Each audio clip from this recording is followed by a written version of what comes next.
manual installation procedure.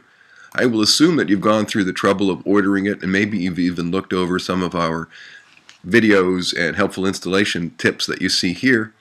But even if you haven't, well, let's just assume that you have paid for it, you've gotten the link in the mail, and then you've downloaded the link that comes in the mail. And now, in this particular case, using Google's Chrome, I'm just going to open what was downloaded. This will open in the Finder, and you will notice that the zip file, which is what I downloaded, has been unpacked automatically by the Mac. It's now in a directory called Star Circle Academy. What we recommend is you take Star Circle Academy and drop it on your applications folder. That's pretty simple. And once you have it, Star Circle Academy, in your applications folder, you can expand it and you will see all the yummy good stuff that we have shipped to you as a result of this purchase. Now let me close the browser window and bring up the Photoshop that you're going to install it. In this case, I'm using Photoshop CC. And you will notice I don't have any files loaded. Let me close this so you can see how I got here. I have no files loaded, and I have no actions. I can see the actions that I have loaded by looking in the Window, Actions, or I can use this hotkey that's shown here. So now there's nothing here. I want to install all these ATN files in Photoshop.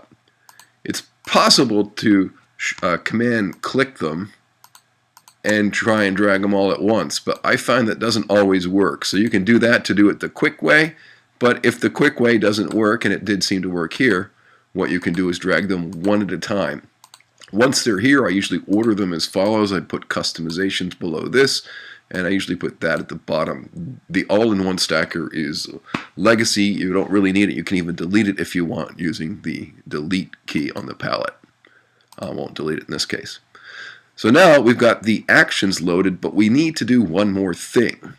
The customizations uses two scripts, and they are shown in the create duplicate and in the set layer name to document name.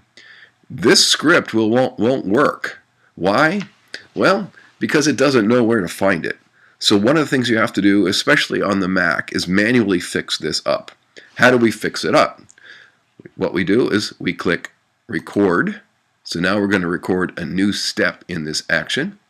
Then we say File, Scripts, whoops, got to click File, right? File, Scripts, Browse.